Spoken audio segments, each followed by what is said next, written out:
Hey everybody, this is DJ Dank. I am here in my DVD dungeon celebrating the lovely time of year called Halloween and October. And I know I did a previous piece on Halloween recommendations. Well, I think there are more movies in our lovely world of horror that can be recommended to you for the season.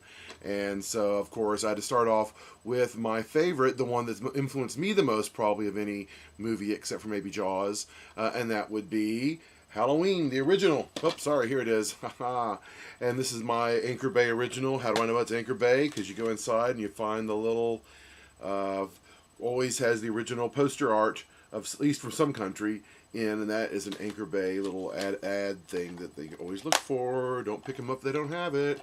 And this one has a real bad lenticular like face, pumpkin, Michael Pumpkinmeyer, but it didn't really work. So anyway, but still has a great movie.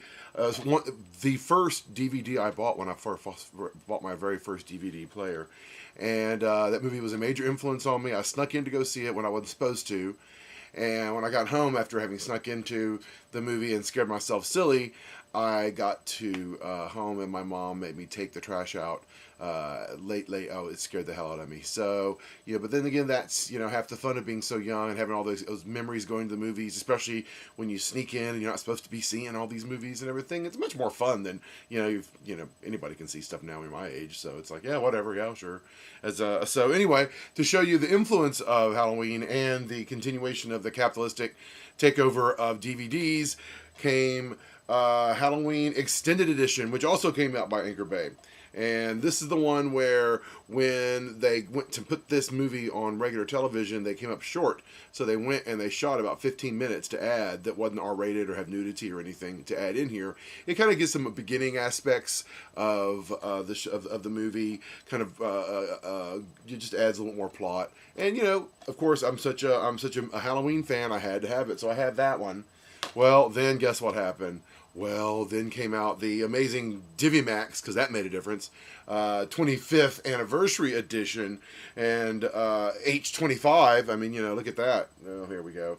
H25 Halloween, and it had the double discs, it has the booklets with all the writing and the color picture, and everybody talks about how great it was, and it's in DiviMax, so what the hey.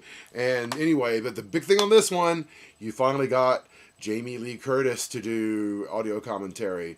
And I'm sure if they could afford it to bring him back from the dead, they would have brought back Donald Pleasance too. Anything for a buck, right? So anyway, woo, Halloween, watched it, audio commentary. Well, it's okay. I'm real mixed on audio commentary. Sometimes I think they're really full and fun of anecdotes and fun. And other times I get bored because I really can't hear what they're saying on the screen. And ain't nobody talking on the audio commentary, at least anything interesting. So anyway, just to round out the Halloween love, I actually did end up with Anchor Bay's Halloween 25 Years of Terror, which I did get from a video store. But the fact is it has the Halloween comics, and it has 2 discs of just basic bonus material, because guess what? There's no movie on here. It's just documentaries, tour of the sets, tour of the locations, panel discussions. You name it. If you have not spent enough money yet on Halloween, and this is just on DVD. God knows what they have coming out now on Blu-ray as of yet. So anyway, just to wrap out my love of Halloween, I'll give you some quick reviews on all the sequels that came around. So Halloween 2, not bad, aging for what it is. It falls into like the typical slasher genre that Halloween helped to inspire with Friday the 13th.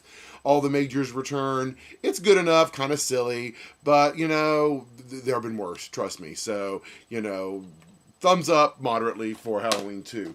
Now, Halloween 3, Season of the Witch, is probably the most underrated one because, unfortunately, the people who made the original Halloween movies didn't really realize that it was the Jamie Lee Curtis, Michael Myers plot that was going to be popular, and thought that they would just make another movie about, Halloween. So this one is fairly effective. It's pretty cool.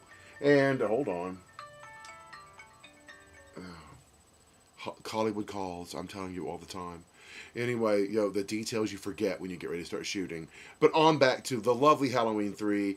It's pretty good for what it is. It's about the evil guy with the evil mask that on Halloween are going to kill all the kids and how they're going to stop it. It's fairly suspenseful. Has some really good kill scenes. They do kill kids. Always a thumbs up from me.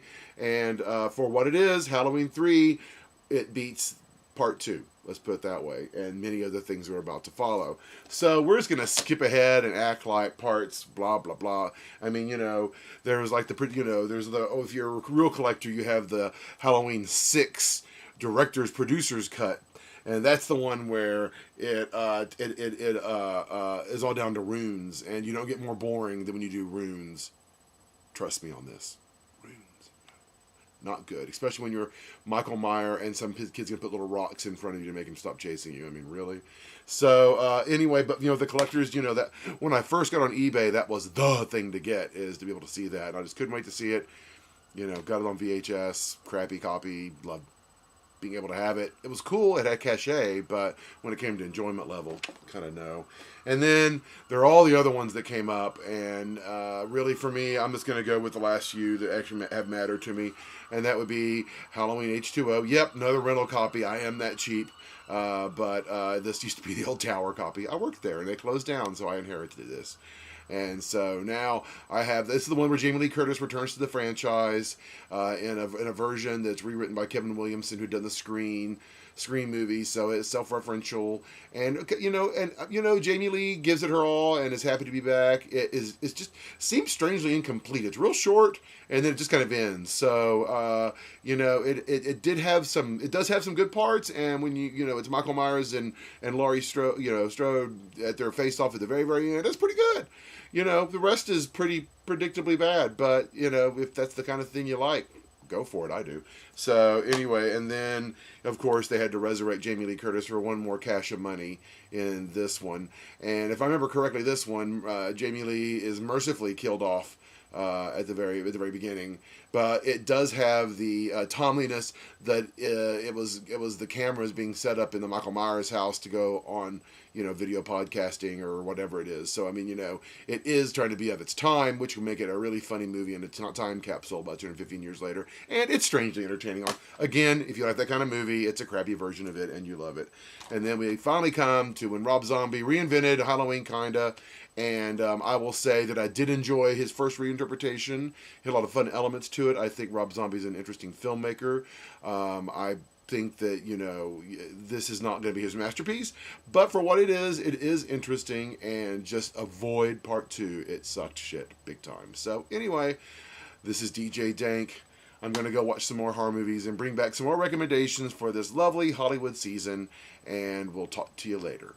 Check me out at underthegoldengate.com for my show Film Feud. Of course, if you're watching this, you're watching me on YouTube, and please subscribe. And you can also find me at Dan Karkoska, Karkoska, on Facebook. So see you later.